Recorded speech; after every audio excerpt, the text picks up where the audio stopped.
오늘은 보통 믿음장이라고 불리는 히브리서 11장을 읽었습니다. 자, 1절 보시면요, 믿음의 정의가 나오는데요.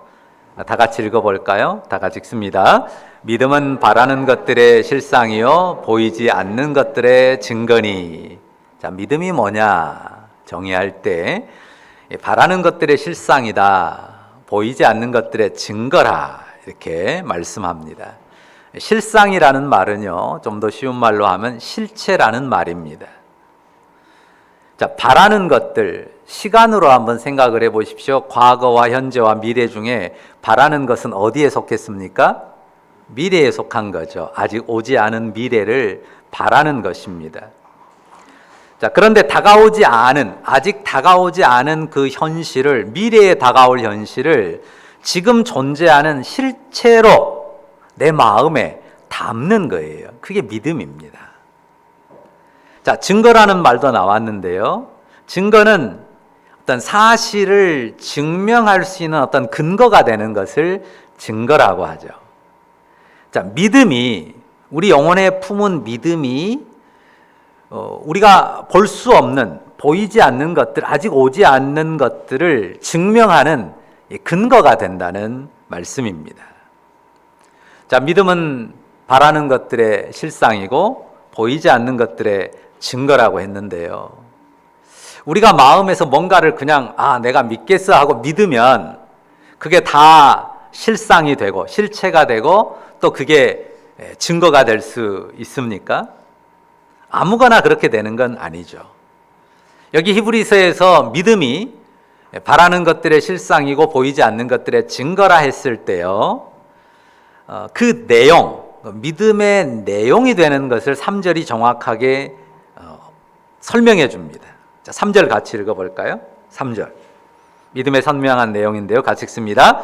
믿음으로 모든 세계가 하나님의 말씀으로 지어진 줄을 우리가 아나니 보이는 것은 나타난 것으로 말미암아 된 것이 아니니라. 성도가 아무거나 그냥 내가 믿겠어 하고 믿음의 내용을 정해놓고 믿는 게 아닙니다. 우리가 믿는 믿음의 아주 핵심적인 그리고 근원적인 내용이 있는데요. 그건 뭡니까? 하나님을 창조주로 믿는 것입니다. 하나님이 천지, 우주 만물의 창조자라는 사실을 믿는 것입니다. 자, 우리가 눈으로 보는 세상에 살잖아요. 우리가 보는, 우리 눈에 들어오는 세상, 그것은 그냥 여기 나온 것처럼 어쩌다가 우연히 나타난 게 아닙니다. 모든 세계가 무엇으로 지어진 줄 우리가 압니까? 하나님의 말씀으로 지어진 줄. 거기 나오죠? 하나님의 말씀으로 지어진 줄을 우리가 안다. 우리가 믿는 것, 그리고 아는 것은 이 모든 세계가 하나님의 말씀으로 지어졌다고 하는, 창조주 하나님이 지으셨다고 하는 사실입니다. 어떻게 알죠? 타임머신을 타고 과거로 쫙 가가지고 그 창조의 현장을 직접 눈으로 보고 역시 그렇구나 하고 믿는 것입니까? 아닙니다. 무엇으로요? 믿음으로. 3절에 나오죠. 믿음으로 모든 세계가 하나님의 말씀으로 지어진 줄을 우리가 안다라고 말합니다. 자, 제가 지금 가볍게 말하죠. 더 큰 공간이라고 해도 제 소리가 다 크게 들리는 건 뭐 때문입니까? 여기 마이크가 있고 스피커가 있고 또 중간에 앰프가 있고 그걸 증폭해서 연결해 주기 때문입니다. 그리고 온라인으로 예배하시는 분들이라도 마치 현장처럼 동일한 소리를 전해 듣고 화면도 전달받습니다. 무엇 때문이에요? 인터넷망이 잘 깔려 있기 때문에 그래요. 보이거나 보이지 않게 유선으로 무선으로 깔려 있는 인터넷 덕분입니다. 자, 그런 것들이 어떻게 존재하게 됐습니까? 이 마이크와 스피커와 앰프와 인터넷망이 어떻게 존재하게 됐습니까? 공균육에 떠다니던 어떤 녀석들이 어느 날 갑자기 그냥 마이크로 변신했고, 또 공기 중에 떠다니는 어떤 것들이 갑자기 어느 순간에 스피커로 변했고, 어느 순간에 또 어떤 녀석들은 앰프로 변했고, 어떤 녀석들은 촥 인터넷망으로 깔리게 됐습니다. 제가 그걸 진짜 진지하게 말한다면 여러분들은 저를 어떻게 생각하겠습니까?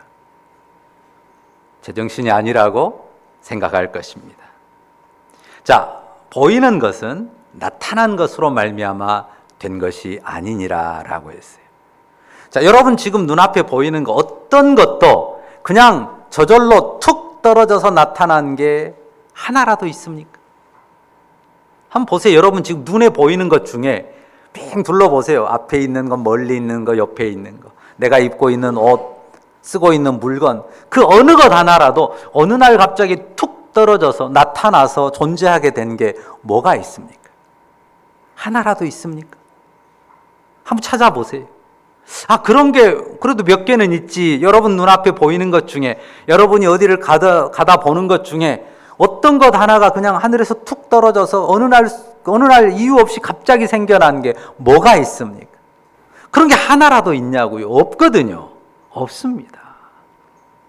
그런데요, 공부 좀 많이 하고 똑똑하다는 사람들이요, 그런 건 말 안 하는데요, 해와 달과 별이 어떻게 생겼다고 말합니까? 그냥 어느 날 그냥 갑자기 확 생겼대요. 원시 대기에 무슨 물질이 폭발해가지고 세상이 생겨났대요. 갑자기 이유 없이 우연히 저절로 생겨났다고 말합니다. 근데요, 그냥 저절로 우연히 생겨났다고 하면 좀 무식해 보이잖아요. 그냥 뭐라고 한줄압니까?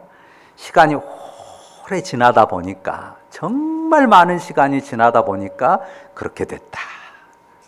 그래서 그걸 뭐라고 하냐면 시간의 궁극성이라 그래요. 시간에다가 모든 이유를 돌리는 거예요. 시간이 궁극적인 모든 해답을 주는 거예요. 잘 모르겠으면 시간이 오래 흐르다 보니까, 너무나 많은 시간이 흐르다 보니까 그렇게 됐다. 그게 과학입니까? 과학 아니거든요. 과학이라고 하는 것은요, 선명한 가설이 있고 가설에 대한 입증이 있고 그러면 그게 법칙이 되고 그 법칙을 믿게 되는 거예요. 근데 여러분이 진화의 법칙이라고 말하는 걸 들어보셨어요? 자기들도 알아요. 이게 법칙이 아닌 거를. 그러니까 여전히 진화론이라고 하는 거예요. 입증되지 않은 가설이에요. 진화했다고 말하는 어떤 중간 단계도 없습니다. 어떤 중간 단계도 없어요. 원숭이가 사람 되려면 조금 더 진화한 녀석, 좀 덜 진화한 녀석, 제대로 중간쯤에 있는 녀석 골고루 있어야 될 거 아니에요. 없습니다. 다윈이 그린 진화의 트리의 그 종류들이 여기서 이리 갔고 여기서 이리 갔다고 말하는 그 중간의 단계가 하나도 증명된 게 없다고요. 근데도 믿어요. 믿음이에요. 과학이 아닙니다. 믿음입니다. 우연을 믿고 시간을 믿는 거예요. 왜? 하나님을 못 믿겠으니까. 하나님을 안 믿겠다고 마음에 정했으니까 그걸 믿는 겁니다. 우리는 무엇을 믿습니까? 하나님이 창조주이신 사실을 믿습니다. 믿으면 알고요, 믿음으로 알 수 있습니다. 봐야 알지, 알아야 믿지, 이런 말 하죠. 그런데 물론 잘 배우고 알아야죠. 잘 배우고 알아야 됩니다. 하지만 사실을 모두 다 확인하고 알아서 믿고 삽니까? 어때요? 우리 예준이 엄마가 날 낳은 거 봤어요? 강희진 엄마가 나를 낳은 거 우리 예준이는 봤어요? 못 봤어요. 아니면 똑똑하니까 병원에 가서 진료 기록 다 보고 진짜 나를 낳는지 확인해 보고 그러고 나서 엄마를 엄마라고 불렀습니까?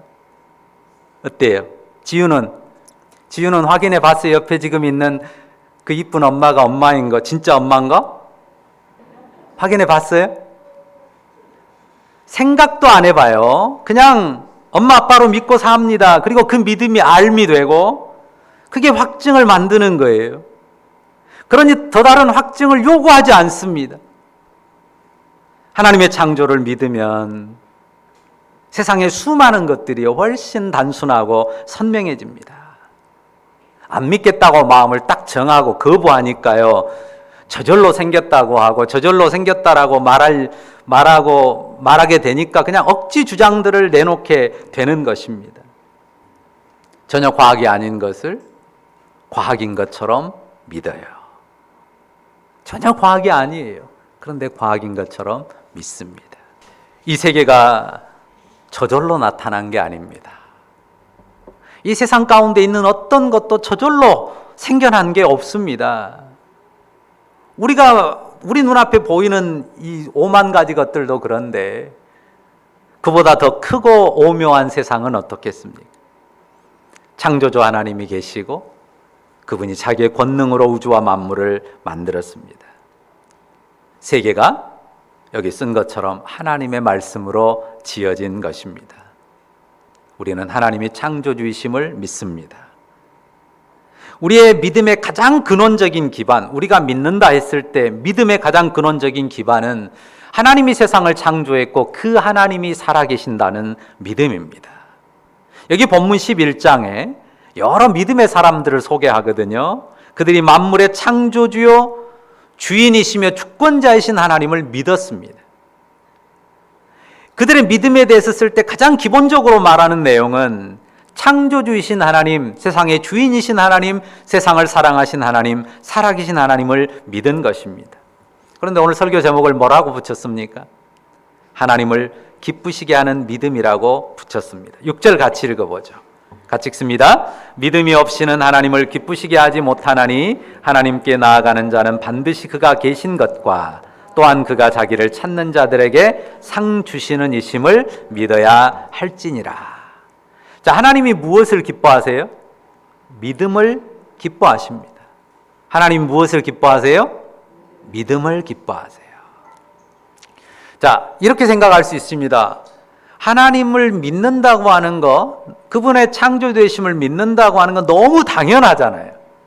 근데 지극히 당연한 그 일을 하나님이 기뻐하신대요. 좀 우습지 않습니까? 너무 당연한 건데 당연한 것을 기뻐한대요. 어때요? 우리 정익이가 옆에 지금 엄마 옆에 있는데요. 예. 우리 정익이 우리 미경 집사님이 엄마인 줄 알고 믿잖아요. 그리고 들이안기죠. 근데 엄마가 귀찮게 생각하나요? 기뻐하나요? 그래요. 기뻐해요. 자, 당연한 거란 말이에요.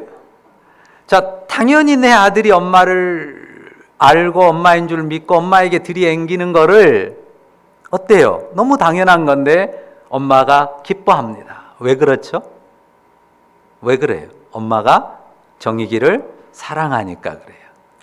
당연한 그 믿음, 믿음이 정말 당연한데 왜 당연한 그것을 기뻐하는 거죠? 마음에 품은 사랑 때문에 그래요. 우리 은서가 예서가 아빠를 크게 신뢰한단 말이죠. 아빠가 별로 웃음이 그렇게 많은 분 아니에요 원래. 근데 그 은서 예서 앞에 서면 굉장히 밝게 웃는 모습을 보게 돼요. 너무 당연한 건데 아빠를 아빠로 인정하고 좋아하는 거. 근데 왜 그걸 기뻐합니까? 사랑하니까 그래요. 마음에 품은 사랑 때문입니다. 자, 하나님을 향하는 믿음 너무나 지극히 당연한 거란 말이에요. 근데 하나님은 왜 믿음을 왜 기뻐하세요? 하나님이 우리를 사랑하시기 때문에 그래요. 사람들을 사랑하니까 사람들이 하나님 당신을 믿는 것을 그분이 기뻐하시는 거예요. 무엇을 기뻐하신다고요? 믿음을 기뻐해요. 믿음을. 자, 하나님이 우리의 믿음, 사람들의 믿음을 기뻐합니다. 자, 그런데 그 믿음이라고 하는 것은요, 자, 마음에 담은 그 믿음은 무엇으로 나타나죠? 삶으로 나타나요. 삶으로.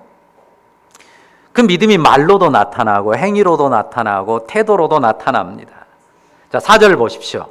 4절에 보면 두 사람이 나와요. 누구와 누가 나옵니까? 아벨과 가인이 나옵니다. 가인이 형이고 아벨이 동생인데요. 이들이 드린 제사, 낙원에서 있었던 낙원 바깥에서 있었던 그 창세기에 이들의 제사를 쓰고 있습니다. 자, 뭐라고 씁니까? 믿음으로 아벨은 가인보다 더 나은 제사를 하나님께 드렸다라고 쓰고 또 의로운 자라 하시는 증거를 얻었다고 씁니다. 지금 무슨 말이냐면요, 하나님이 믿음을 기뻐하신다고 했잖아요. 그 믿음 자체도 귀하지만요, 아까 말씀드린 것처럼 믿음이라고 하는 것은 삶으로, 행위로, 말로, 태도로 나타납니다. 하나님이 원하시는 건 뭐냐? 창조주 하나님, 주권자 하나님을 경외하는 믿음이에요. 그 경외하는 믿음이 무엇으로 나타나요? 제사로 나타났어요. 그런데 가인도 제사를 드렸고 아벨도 제사를 드렸는데 가인의 제사는 거기에 뭐가 담기지 않았어요? 하나님을 진실하게 경외하는 믿음이 제대로 담기지를 않았습니다. 그래서 하나님이 받지를 않으셨어요. 아벨의 제사는 하나님이 기쁘게 받으셨어요. 왜냐하면 거기에 하나님을 경외하는 진실한 믿음이 담겼기 때문입니다. 동생 아벨의 제사는 받고 자기 제사를 받지 않은 현실을 놓고 가인이 어땠습니까? 마음이 상했어요. 자, 마음이 상하면 어떻게 해야 되나요? 하나님을 경외한다면 어떻게 해야 돼요? 내 제사가 뭐가 잘못됐지? 내 제사가 하나님을 온전히 경외하는 그런 믿음을 담지 못했나? 돌아봐야 될 거 아니에요. 그런데 가인은 어떻게 했습니까? 자신의 분노를 그리고 동생에 대한 시기심을 키워가지고 동생을 아벨을 쳐 죽이고 말았습니다. 믿음이긴 하죠. 하나님 앞에 제사를 드린, 하나님 앞에 제사 형식을 갖춘 분명히 믿음이 없는 거 아니에요. 믿음이 있었습니다. 그렇지만 어떤 믿음입니까? 어긋난 믿음이고 빗나간 믿음입니다. 그러니까 믿음이라고 하는 것이 삶으로 어떤 삶의 행위로 말로 태도로 나타나는데요. 그런 것들이 나타나는 어떤 그 제사나 헌신 그 내용보다 정말 중요한 건 뭡니까? 거기 담긴 내용. 그 외형 안에 담긴 내용이 뭐냐 하는 거예요. 그러니까 무엇을 드렸느냐보다 그 드린 것 안에 진실하게 하나님을 경외하는 믿음을 담았느냐, 그렇지 않았느냐, 이게 관건이라는 말입니다. 그러니까 하나님께서 정말 기뻐하시는 하나님을 경외하는 진실한 믿음을 담은 그런 제사와 예배와 헌신을 하나님은 기뻐하신다는 거죠. 자, 5절 보십시오. 5절에는 또 한 사람을 쓰고 있어요. 누굽니까? 에녹이 나옵니다. 자, 에녹에 대해서 뭐라고 썼는지 보실까요? 한번 천천히 읽어보죠. 믿음으로 에녹은 죽음을 보지 않고 옮겨졌으니 하나님이 그를 옮기심으로 다시 보이지 아니하였느니라. 그는 옮겨지기 전에 하나님을 기쁘시게 하는 자라 하는 증거를 받았느니라. 에녹도 창조자 하나님을 믿었고 경외했습니다. 그 믿음으로 살았습니다. 그래서 하나님이 그를 옮기셨다고 했는데요. 그는 아주 특별하게 죽음을 보지 않고 이 세상을 떠났음을 뜻합니다.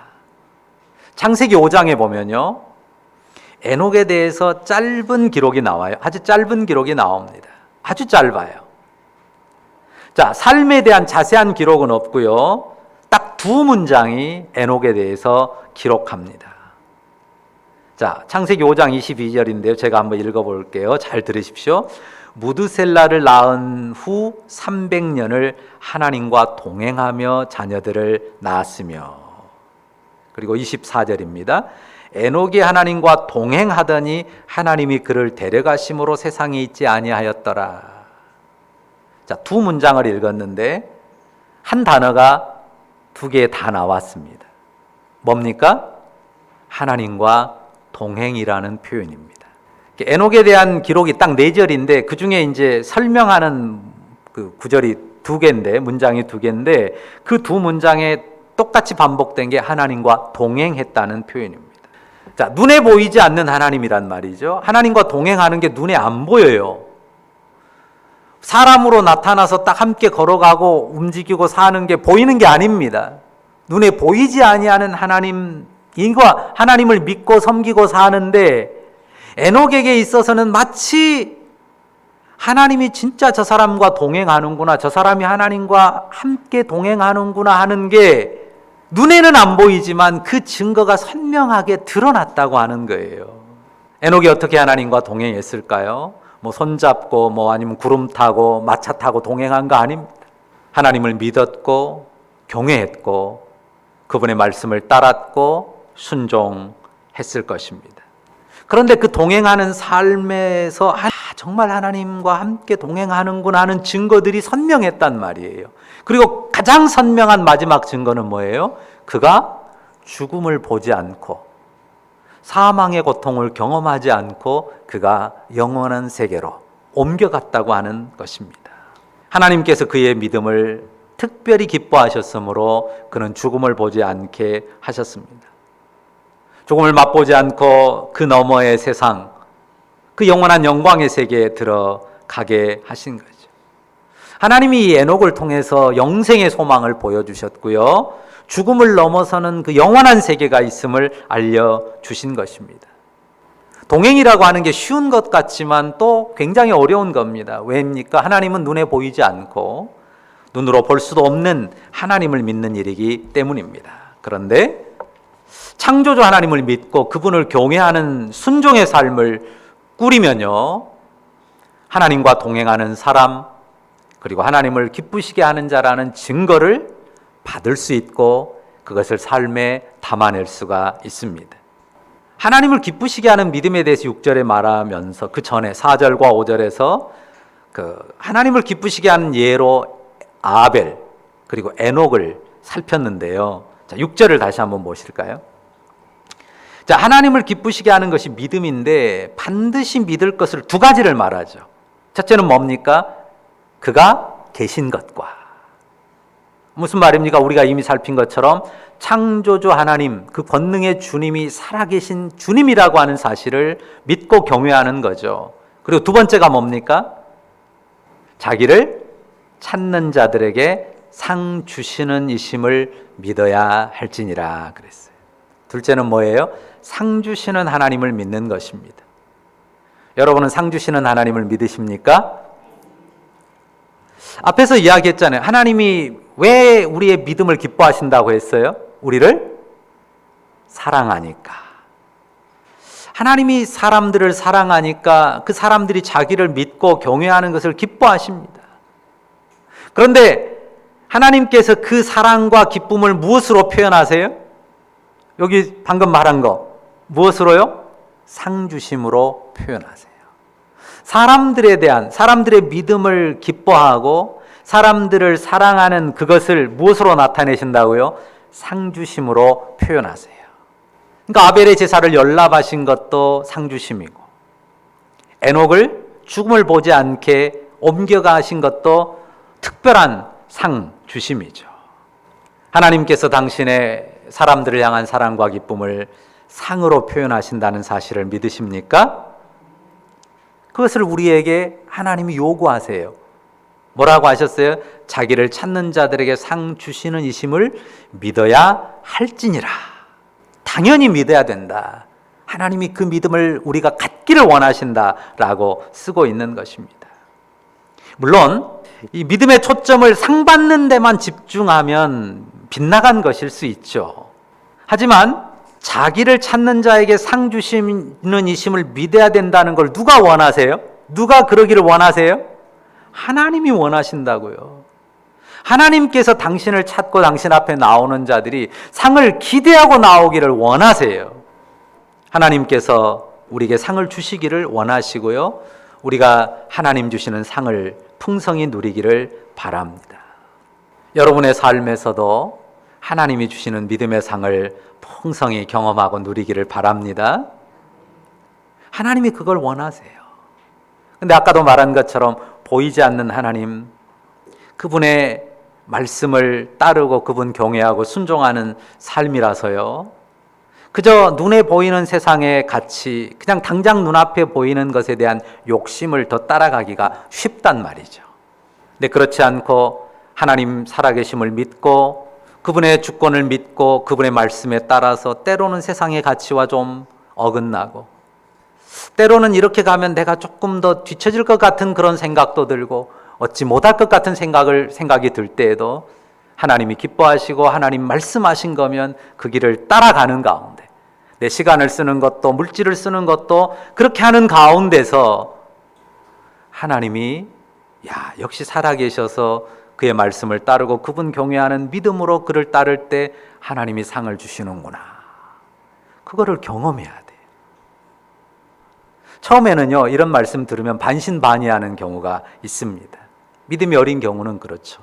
뭐 하나님 믿고 그렇게 산다고 그래서 무슨 얼마나 상을 주실까? 근데 실제로 하나님 말씀 순종하고 하나님 기뻐하신 대로 행했더니 하나님이 상을 주시네? 진짜 희한하게 하나님 상을 주시는 것 같아 라는 거를 한 번, 두 번, 5번, 10번 경험하면서 그 안에 믿음이 더 커지는 거죠. 그러면서 그 믿음 안에서 더욱 하나님을 기쁨으로 동행하게 되고 눈에 보이는 가치보다도 하나님 말씀의 가치를, 하나님 경외함의 가치를, 먼저 그의 나라와 의를 구함의 가치를 더 따르게 되는 겁니다. 그러면서 점점 더 큰 상을 누리고 기쁨과 행복을 누릴 때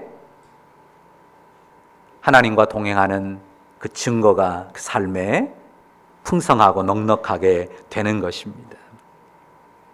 여러분이 더욱 큰 상을 누리면서 하나님과 풍성한 동행의 삶을 살아가기를 바랍니다.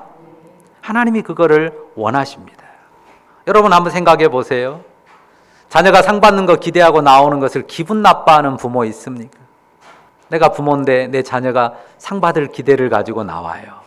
물론 말도 안 듣고 순종도 안 하면서 상만 받으려고 하면 좀 혼내고 싶은 마음도 들기는 하겠지만 정상적으로 부모와 관계를 맺고 말을 듣고 따르고 순종하면서 상을 기대한다면요, 어느 부모도 싫어하지 않습니다.